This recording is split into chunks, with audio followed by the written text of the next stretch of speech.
Hi, my name is Noah Abrahams. I'll be bringing you this perspective piece on the history of Jews in sport and Israeli and Jewish athletes as well throughout history from the very beginning, 1952 in Helsinki, Israel's first ever Olympic Games, to Yael Arad winning in judo in 1992 in Barcelona, and to Gal Fridman winning in Athens in 2004 as he took home Israel's first gold medal. But why are we discussing Jews in sport, the history of Jews in sport?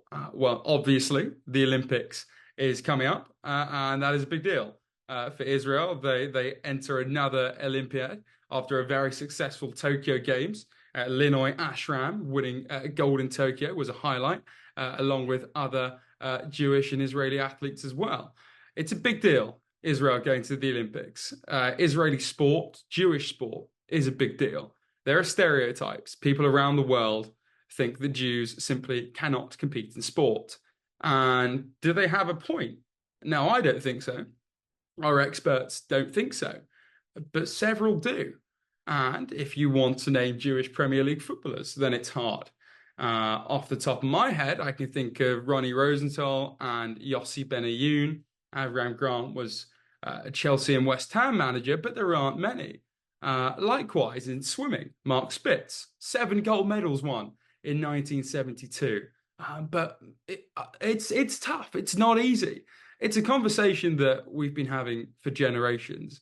Jews in sport, can we do it or can we not? And in fact, we can. Fencing is a hugely popular Jewish sport, wrestling too, swimming. We'll speak to Yoav Bruck later in this piece. But we're going to start with Gal Fridman. Now, Gal Fridman, Gal meaning wave in Ivrit, is the definition of a legend. He won Israel's first Olympic gold medal in Athens in 2004. He won bronze in Atlanta in 1996. He is an International Jewish Hall of Famee. The man is a legend. He spoke to us about his Olympic experience, his experiences as a Jewish athlete with IDF exemption. And here he is, Mr. Gal Fridman. I'm okay. Of course, it's not easy times in Israel right now. We're trying to focus on our preparation to Paris Olympic. It's not easy, but this is part of our life. Absolutely. And in my introduction, I mentioned your 2 Olympic medals. The first, the bronze one in Atlanta in 1996, where you were named Israeli Sportsman of the Year. And then it's an 8-year gap until 2004, and you won in Athens, Israel's very first gold medal. So it's hard to know where to start. You've had such an incredible career, but let's go back to the beginning. Gal in Hebrew means wave. Mm. So how in the 1970s and 1980s did you find your passion for windsurfing? My father was a windsurfer. He was since he was a child, he liked the sea and sailing. And when windsurfing started, he wanted to do it, and that's he started. And me as a baby was all the time with him, so I grew up into it. And you grew up into it, and then you're 21 Yeah. years old, and you get this amazing chance to go to the USA, to America, to compete in Atlanta. My question is, were you then made exempt of military service? How does that work for Israeli athletes? With Israeli athlete, if you are really a top athlete, there is a criteria that you can stay in the sport. You like it's called elite sport program. So you're not basically don't doing the army. And how did that make you feel? You're told that you're talented enough to bypass something that everyone else in the country has to do. Is there pride? Is there relief? Is there guilt? How do you feel? In beginning, it feel weird, but then they explain us it's only like each year it was like a handful of athletes, so it's nothing for the army and the service we are doing. Raising the flag and the Atikva in the words, it's serving a lot in different way. So everybody need to do his best in what he can. You've had this incredible privilege of singing Hatikva on the world stage. and you go to the US and you win your bronze medal. Let's talk about that tournament. What was it like? What was it like being there as a young 21-year-old? Just take me back to that tournament. And, at least when I'm going for big regatta, when I know I prepare and I have the ability, my goal is the best I can do. If I know I can win a medal, of course, what I said before Atlanta, I know I can do it, but I'm not the only one that can do it. If I'm doing mistakes during the week of the regatta, of course I won't do it, won't win. So it's still hard work, and you need to do everything mentally, physically, and with the wind condition, technically. So it's a lot to combine together in 1 week. And you're there and you're representing not only Israel but Jewish sportsmen around the world. And I think in the UK and in America, there's perhaps a perception that Jewish sportsmen are not at that very top level for whatever reason. Is there also a pressure that you're representing your religion, your people, as well as just your country? In this point, I wasn't thinking about it. I was thinking about representing my country. Actually, after the gold in Athens, I was really surprised that all the Jewish community, Europe, States, in Australia, New Zealand, whenever was a Jewish community, there was a lot of like happiness, and I got letters and invitation to come visit Jewish community. So it was like I saw, I wasn't I even think that it will get this far.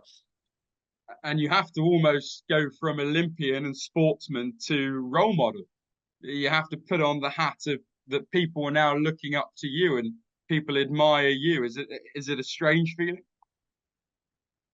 Uh, Actually, like I said, I grew into it slowly since I was a child, and it was a privilege to become a role model and to see how the sailing in Israel and the sport is growing, and from each generation we are succeeding more and more. So if like I don't know, 20, 30 years ago, a medal in the Olympic was like a dream that nobody can think to achieve, and now in the last Olympic, Israel won 3 medals and 2 for gold. So it's amazing. It means that as a small country, we are doing well, maybe slowly, but in the right direction. And you mentioned your medals. Your medals were stolen, and you never got your bronze medal back. That must be quite Yeah. heartbreak. It must be quite heartbreaking. Not really, because the medals it's just a medal. Still, my achievement is there with or without any metal thing in my home. And let's go back to that period of in between. So you've got 8 years between your first medal and your second medal at your second games. So after you've won your first medal, then you didn't make it to Sydney, but the hard work paid off and you got to Athens. What mindset do you have to not make it to one games, but then go and make it to a second, and then you win gold at that games? After Atlanta, I was kind of sick and I wasn't able to be at my best form. So all the time that I get to the Israeli selection, I was all the time close. After first regatta, I was leading and then a little bit behind and then caught up. But when it was in the most intense regatta, my body couldn't handle it, and I was okay with it because I know I wasn't the best at that time. So I have nothing to be in the Olympic. It's not going there for fun. But if doesn't matter the reason. If I'm not in my best shape, so nothing to be there. So I was stopping a bit of windsurfing and then doing bike and fitness and studying nutrition and understand how I can get stronger again after I was already healthy, but still the body need to recover and to be able to compete in this elite level. Every percent is a lot. Do you ever think about your legacy? The fact that you were the first, you were number one to win a gold medal. Do you think about your legacy? Your future generations will always look to Gal Fridman as the man who won the first medal, the first gold medal. It's a big honor, and I'm really happy I was able to do it, and still I'm proud of it.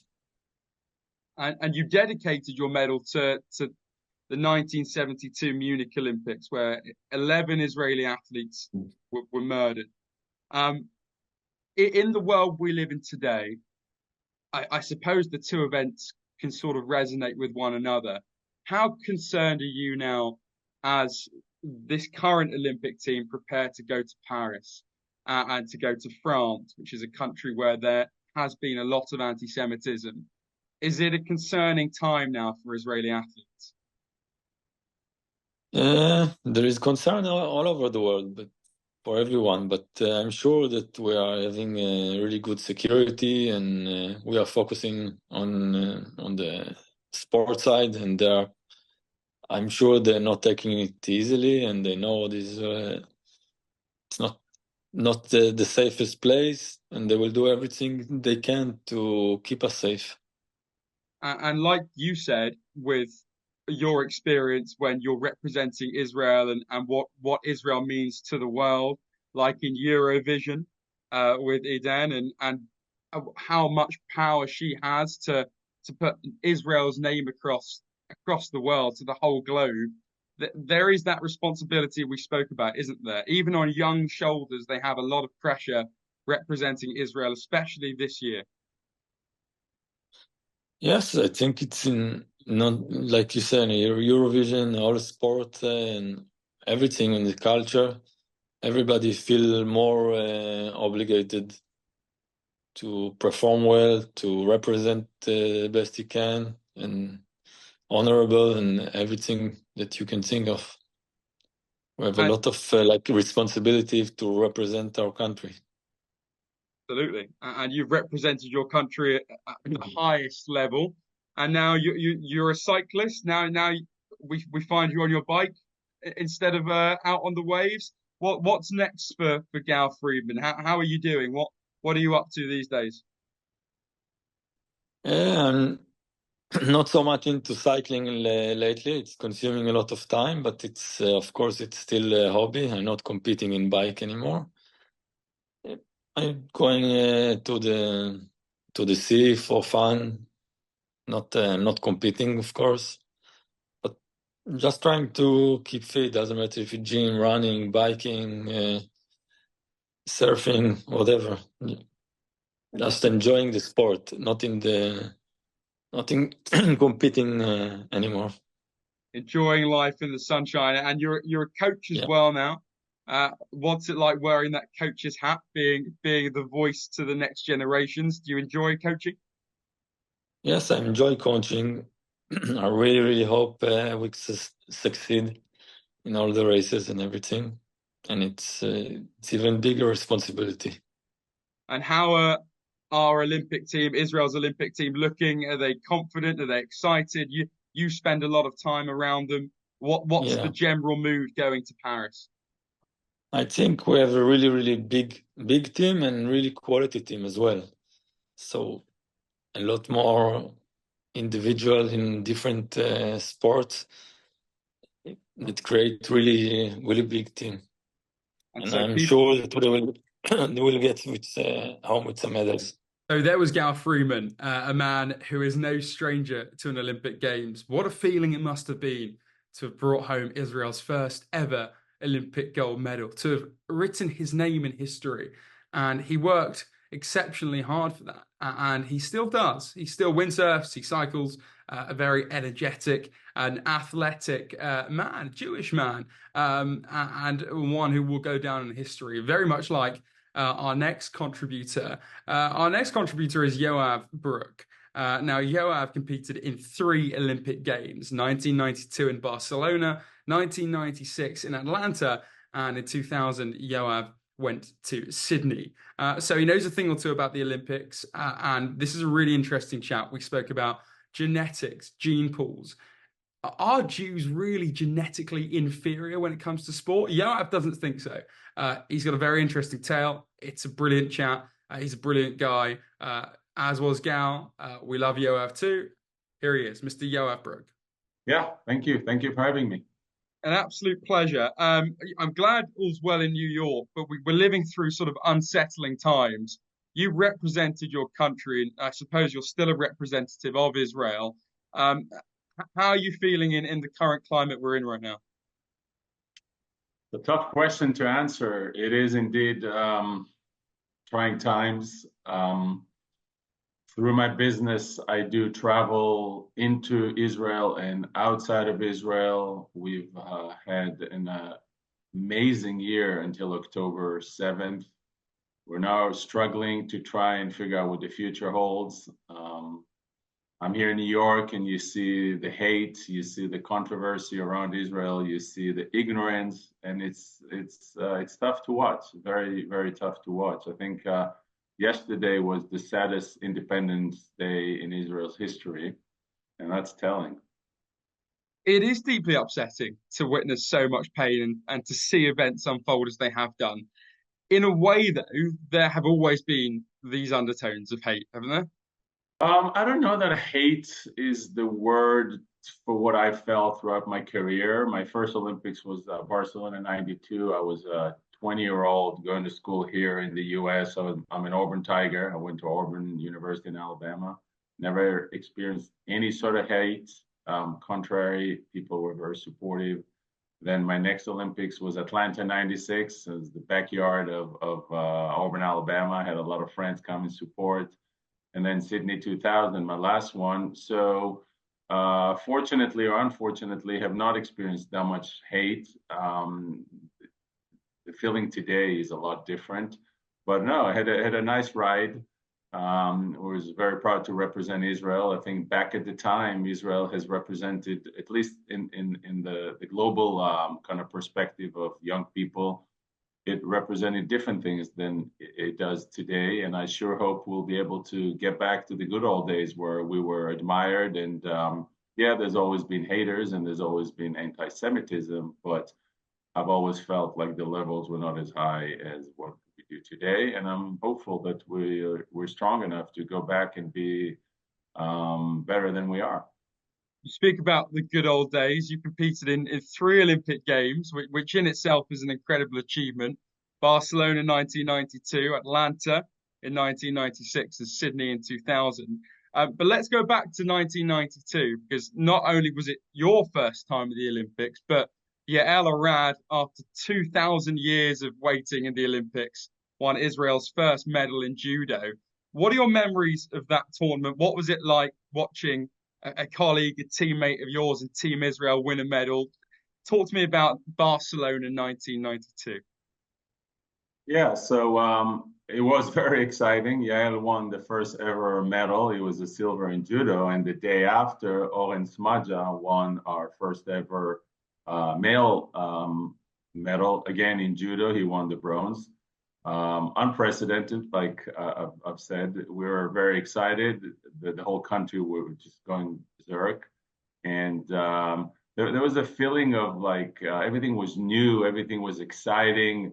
I talked to a friend a couple of weeks ago about Tokyo Olympics 21 and the fact that we won two gold medals in two very difficult sports, especially the ground exercises of gymnastics. And, you know, the Olympics is historically known for gymnastics, well, athletics, swimming, gymnastics is the top three sports. And who would have thought we have an Olympic champion in gymnastics? And to be honest, he can walk down the street in Israel and people wouldn't recognize him. Back at the time, the first medal, both Yael and Oren were celebrities. There was a huge feeling of where everybody was uplifted by the fact that we finally did it, and they sure opened the road for many other young athletes to believe they can. Yeah, it was exciting, and it was exciting to be a part of it. Yeah. Why do you think it took so long for Yael and Oran to win those medals? One could argue because Israel is a new country. Yeah, I think it was a natural progression from a country that was just established to different priorities to again priorities and like Yael and Oren were pioneers in their own sport. There were many others who were pioneers in other sports, and it took time to first thing become professional and then climb up the international ladder. And there's no magic in sport. So very rarely ever would you have someone just appear from nowhere winning an Olympic gold. We can take our Taekwondo, for example, where in the last games, the games previous, I think, we had Avishag win a bronze in Taekwondo, which was a huge surprise for a lot of people. But if people followed the sport, you could have seen a slow, gradual improvement in a generation of good coaches and so on and so forth. So I think Israel was at the stage until early 90s where we're just building. We didn't have a lot of international influence in terms of coaches and science and so on and so forth.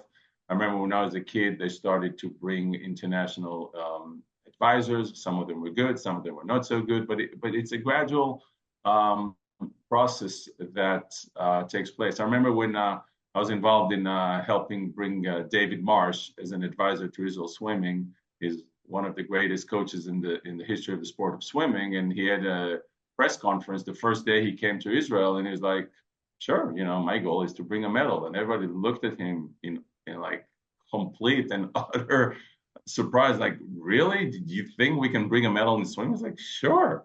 I just headed the U.S. Olympic team with 34 medals in Rio. Why couldn't you bring one?" And people just looked at him funny. And I think a few years down the road, we understand and believe that we can. We have a girl who won the world championships in swimming. The Olympics is completely different. If you win the world championships, it's amazing. But to win the Olympics is definitely one or even two steps higher. We have a young generation of very successful and talented swimmers. Now, are they going to win a medal? Likely not. But are they in a better position than we've ever been? Yes. So slowly, we'll get there, I believe. But like us, many other countries are striving to do so. And there's a lot of money in it, and there's a lot of attention into it. And with the state of where Israel is right now, I'm worried that we probably will take a few steps back because the priorities are not there. Quite an interesting talking point, and we've had this discussion at the university, and I have this discussion in mainstream media in England. So I went to a Jewish high school, and we don't see many successful Jewish athletes, especially not in the UK. And in Israel, as a Jewish country, like you said, they're breaking through, but there's not sort of a huge pool of them. Do you think? And this is, I suppose, quite an interesting question, and a bit of a strange one. Is it a genetical thing that just no? Tell me. Absolutely not. From my perspective, I come from the sport of swimming. So some of the greatest athletes in the history of the sport, not Israel, not Jews, not Europe, the sport, are Jews. You go back to Mark Spitz. He was the greatest athlete in history until Michael Phelps came. He still is a Jew. He competed in Munich and afterwards won 7 gold. You fast forward to Lenny Kreiselberg, actually a very dear friend. He immigrated to the U.S. from the Ukraine. Enjoyed tremendous success. Is probably one of the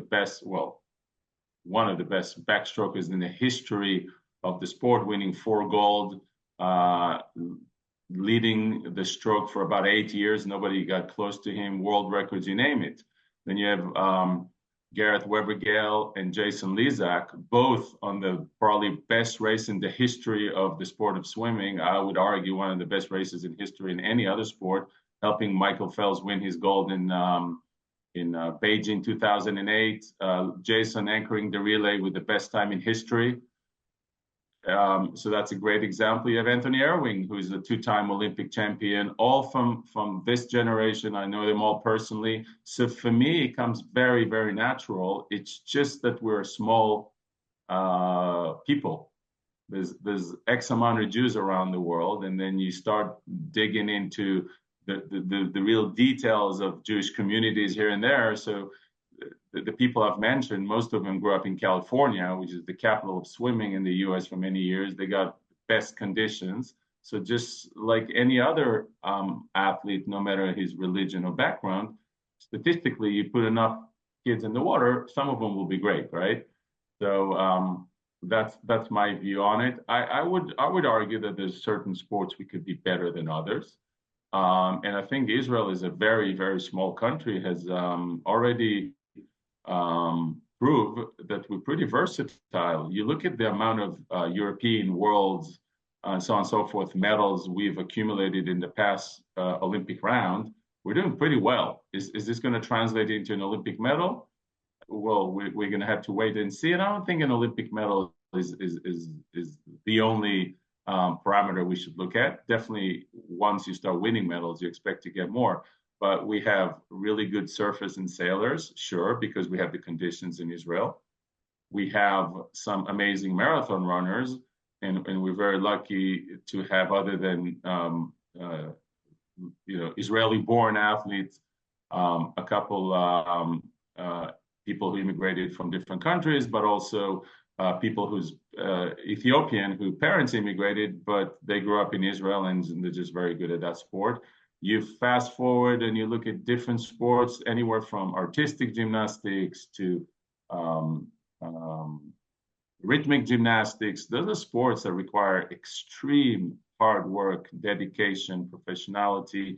And I remember when I came to Israel, we enjoyed the Jewish coaches who immigrated from Russia back at the time. So we had the best coaches. We've had some talent, and we've seen results. You live and breathe sport, Yoav. Most people know just how popular swimming is in Israel.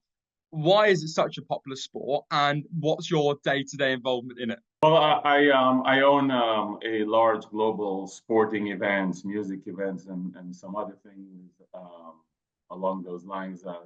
So that's my profession. I've managed to keep it separate from conflict of interest. So I was involved with the Olympic Committee in any capacity I could be that is not within conflict of interest.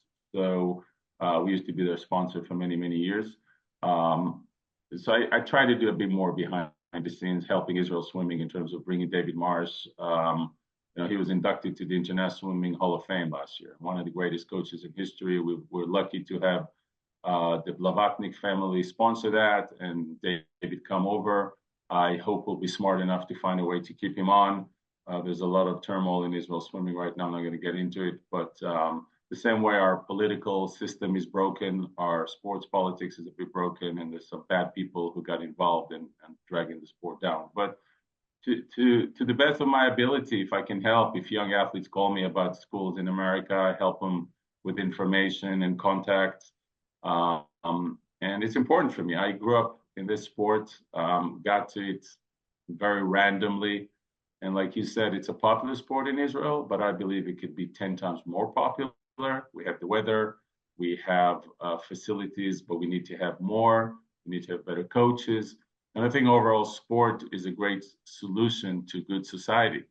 Kids that swim are very unlikely to be on the street, or generally speaking, kids that do sport are very unlikely to do some other things that are less positive. Actually involved with a parliament member who's trying to involve the Israeli Arab community to do more sport. So I'm a big believer in what sport can bring to community, and specifically my background is swimming, but it can be any other sport. Let's go back to where it all started, to your swimming beginnings. You just touched on how random your path into the sport was. Can you tell us how your journey into swimming began? I think my story is a really good example of how Olympic sports works, and how with a little attention you can really do well in sports. So I grew up in a small moshav. It's like an agricultural community back in the south of Israel. We had a person move in to be the lifeguard of the brand new built pool.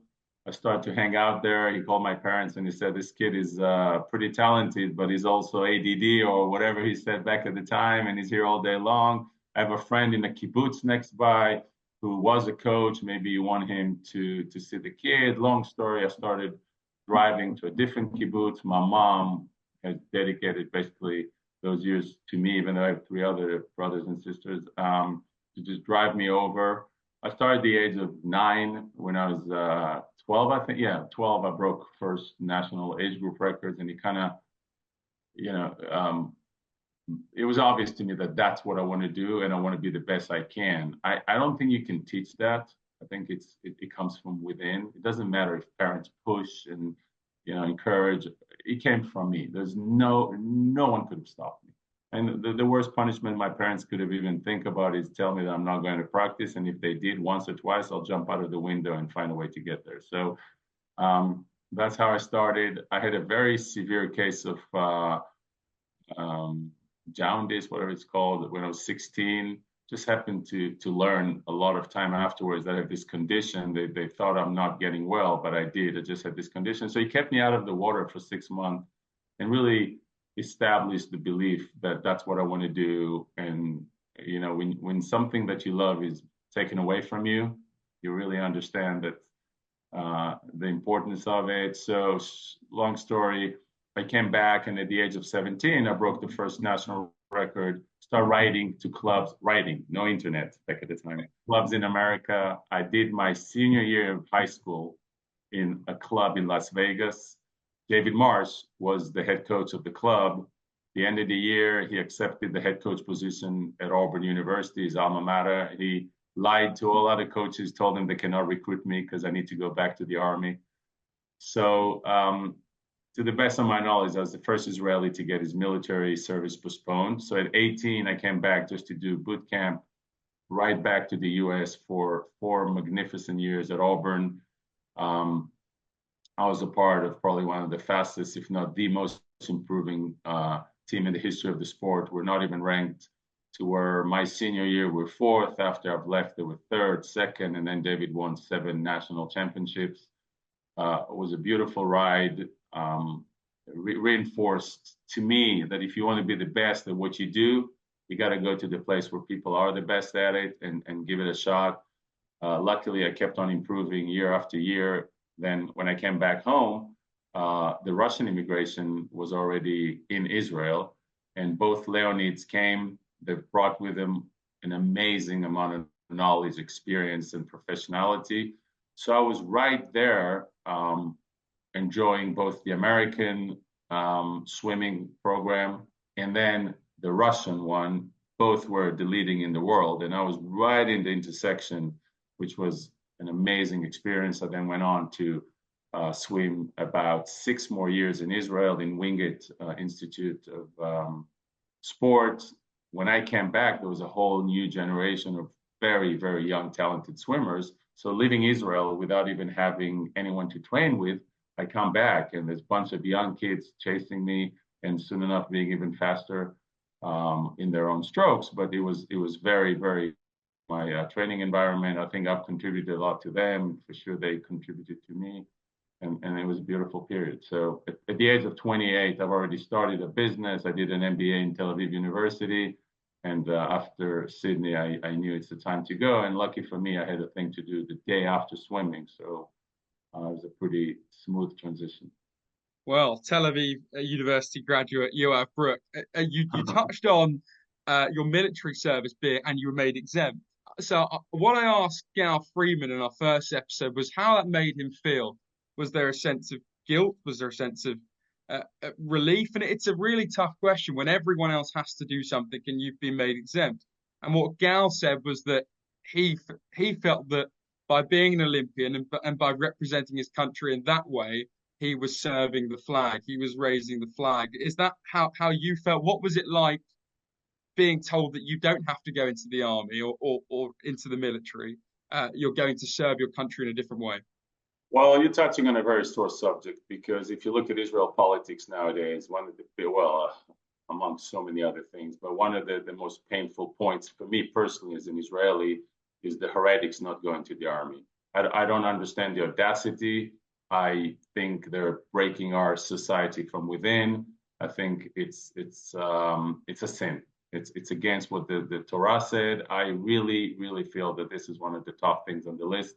And I think that the part of the solution to us as a nation and as people is those people getting their heads out of you know what and starting to understand that they're part of society. Having said that, I do believe strongly that there's room for excellence, and especially for the Jewish people and the state of Israel.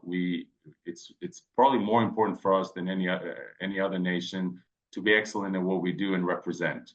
So, with reason, in very many different fields of life, from music to studying the Torah, but not tens of thousands of them, a number that is reasonable, to definitely sports, even fashion models, whatever. I think the state of Israel can afford having a select few. I went through hell and back to get my service postponed. When I came back, I had to serve. It wasn't significant, unfortunately, because the system was not built for it. I'm convinced that even athletes can contribute, and they can contribute a lot, especially nowadays with technology. But I think it's very important for us to get together and understand how we do that, because I'm probably one of the best examples. I could have stayed in America in the best training environment that is proven to work for me. I left Israel at 17. I had to come back at 22. I was very lucky to have what I just said earlier with the Israeli-Russian coaches. But if I didn't have it, I had to come back and sacrifice my career, where those guys don't do anything. So I think we should be very proud of what we do. Like Gal said, we represent. My family have all served in the best elite units. A lot of my friends, a lot of swimmers who swam with me ended up deciding to quit swimming and go to the Navy SEALs. Naturally, it's easier for them as swimmers. So I think there's a very fine balance. And I think, like many other things in Israeli society, we just need to sit down and be reasonable. The politics in it right now kind of puts a big old cloud on it, and there's no reason for definitely God. I was in Athens when he won the first ever gold medal. I mean, let's be realistic. What he did to Israel, to the flag of Israel, to the global recognition of us as a nation, the few minutes of him being on television with billions of people watching, the best athlete in the world from Israel, that's a big contribution to Israeli society.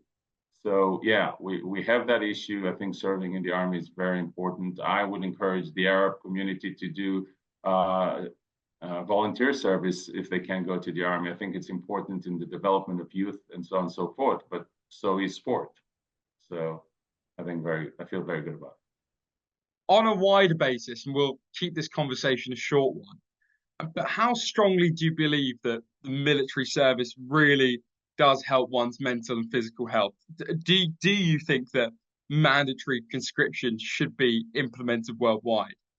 I am very convinced that the answer is yes. I refer to past conversations I had with David, my coach, who had me as an Israeli athlete and then many others, and he always said that we were a lot more mature than the typical young Americans that came to him. And he said, if it's up to me, I would have every American go and do service. Now, service can vary in very many aspects of life. People can go volunteer in hospitals. People can go volunteer with weakened parts of society.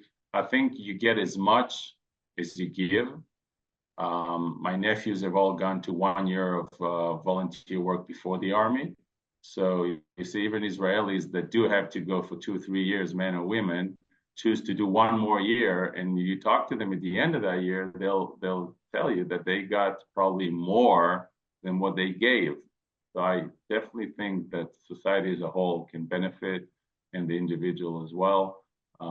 In Israel, it's a sore point because you have to go to the army and you risk your life. But in other places, if that's not the case, you can still contribute a lot to society, and then your outlook in life after you do that is different. And I think it makes a better country and better citizens, and overall, I'm all for it. Yeah, I can see that you have this tremendously positive outlook on life. So going back to your Olympic and athletic career, I wanted to ask you about some of your favorite experiences. Do you have a favorite Olympic Games, having competed in three continents and in three very different tournaments? Pretty easy. I think, like in many other aspects in life, your first one is always the best. Um, it was very innocent. It was very fresh. I didn't know what to expect. Barcelona, for me, also being in the industry of sports events and been involved with the Olympics since '92, I think by far it was the most amazing games. It was the last innocent games. It was the last real um, games where it was just enthusiasm all over the place. He's changed the city of Barcelona on a level we're probably never going to see again. It was amazing. It was amazing, and it was. I had memories that will last a lifetime. Atlanta was better for me in terms of my achievements. It was the first final Israel's ever achieved. I had a disappointment with my individual events, but I had like an amazing race on the relay, which helped put us in the final. So this was kind of like a bit more professional, less the overall experience. Sydney was my last one. I was a bit injured, so not too great of memories. Even though Australia is like the capital of sports, so just nice to be there during the games. But Barcelona was amazing. I remember the parties afterwards, the same way I remember getting to the Olympic Village first time. And as we come in, the dream team comes in with us.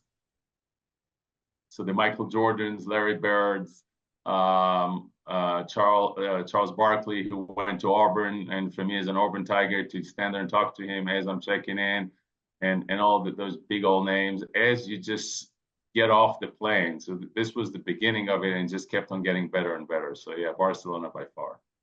You say Barcelona were the last innocent games, and Paris 2024, I think we can all agree, have so far been far from innocent in several ways. Is there a concern for safety, on anti-Semitism, and just for the well-being of athletes going to Paris for Team Israel in the current climate we're in? So as to the first part of the question, I strongly agree. I mean, I have a very strong opinion about where the Olympics is going. I think the IOC has lost its way. I think it's become too commercial. They've forgotten that the Olympics is for the people. They've forgotten that the Olympics is for the athletes. I understand that my example is going to be from my very narrow perspective of ticketing and experiences and packages. But the fact that an IOC allows itself to let swimmers get one ticket per competing athlete, having to choose who they like more, mom or dad, is a very, very good example for how they lost their way and sitting in their VIP stands and being disconnected from the 10,000 athletes that compete and the hundreds of thousands that have competed for the right to compete, and the millions and millions and millions that are grassroots sports. They wave signals of we do this, we do that, but for me they're disconnected. I've said it for a long period of time, and I see it now more than ever. It saddens me. It saddens me as an Olympic athlete. I'm not shy, as you can see, to voice my opinion. Unfortunately, there's a lot of people involved this way or another that just don't want to voice it because they don't want to risk things, understandably. It's not too late. I think the IOC can go back to the good old days where the actual Olympics were the front, the stage of the actual Olympic sports, and make it more accessible to the people, make it more go back to the days where it was innocent and not just corporate. Unfortunately, for people to go and attend the Olympics nowadays, it's extremely expensive, and it shouldn't be that way. They should find ways to make it more accessible. And without getting into too much details, I think Paris will be amazing because Paris is Paris. The French are very strong in sport. It's not the first, neither the last event they're going to host. They have serious concerns about safety. I do believe they deal with it to the best of their ability, and the world is united. Well, the Western world is uniting together to do the best they can. There's a lot of interest. I would guess the Russians are not very happy about getting kicked out. There's a lot of Islamist terrorism around that would probably have an interest. But I believe they do the best they can in terms of security, and they're probably going to do unprecedented actions and numbers of police and army and Secret Service and technology to do the best. But it is a concern, yeah. And overall, I think, looking in retrospect, it will be amazing Olympics. The level of sport in so many sports is so high. I look at my own sport of swimming, and I just can't wait to see the competition. The times we were used to see in my day or even 10 years ago are all going to be crushed, and there's depth like we've never seen from so many countries. So the actual sport is going to be exciting. The overall organization and safety and so on and so forth and cost is a lot of room. There's a lot of room for concern, but overall, I think it'll be amazing. And finally, last question: as an Israeli Olympic swimming legend, Yoav, can you give us a preview as to how Team Israel will do in swimming as we approach this summer's Olympics? Any predictions? Any sort of previews you can give us? I used to be very well versed in like the little details. I used to do the commentary on swimming. I've been kind of away from details, so I want to be careful with what I say. What I can say is that we have a young generation of very talented swimmers. Some of them have gained a lot of experience swimming in the top events, Olympics, Worlds, European, and NCAAs in America. Anastasia has been a world champion, so for sure we have high expectations from her. I would love to think that a medal is a possibility, but then again, I'll tell you that there's 12, 15 women who all will fight to even get in the final. So I don't think it's very realistic, but you go to the Olympics, you do the best you do, and you hope to be there. And all you need to do is improve a little bit, but on those levels, it's not easy. On the men's side, we have a very strong relay, and it's amazing to see the depth for such a small country like Israel at the 4x2 and 4x1. Sorry. We have Tomer Frankel, who was second in NCAAs in the 100 butterfly, who's a great talent, and he's been in great shape, and he's been at the highest level. So he's been to finals already. He knows the pressure. He knows his competitors. He's trained with them day in and day out. So I sure hope he can first thing make the final, and then hope for the best in terms of where he's going to get there. We had an open water swimmer getting fourth in Tokyo. People don't talk about it, but this is the best achievement we've ever had. It was a huge surprise.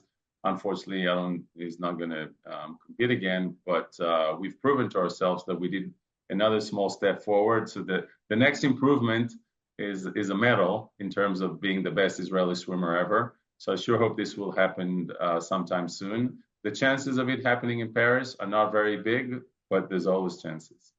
There was Yoav Bruck, a man who has competed in 3 Olympic Games, Barcelona, Atlanta, and Sydney, reminding us of the responsibilities of being a Jewish athlete. Now, these Israeli athletes going to Paris in a few days won't be able to publicly remember the Munich massacre in 1972. That's where we're at as a society. And I think some may even feel fortunate that they are going in the first place. There is immense pressure for the Olympic Board and Committee to disqualify or to deny Israel the right to compete at these games. This started in 1952. It's going on in 2024. This discrimination against Jewish athletes, the myth that Jews can't compete at the same level that ordinary non-Jewish people can. Well, it's a myth, says Yoav Bruck, says I. I'm sure Gal Fridman's sentiments will add to that too. And they did. It was brilliant to speak to Gal. It was brilliant to speak to Yoav Bruck. And that is our perspectives piece on the history of Jews in sport, on Jewish genetics and how they affect sport. And as we go into Paris in 2024, we can reflect on a fruitful and successful past and hope for an even more successful future. Thank you for watching. Thank you to Yoav Bruck. Thank you to Gal Fridman. That was the University of Tel Aviv's Perspectives piece on Jews in sport.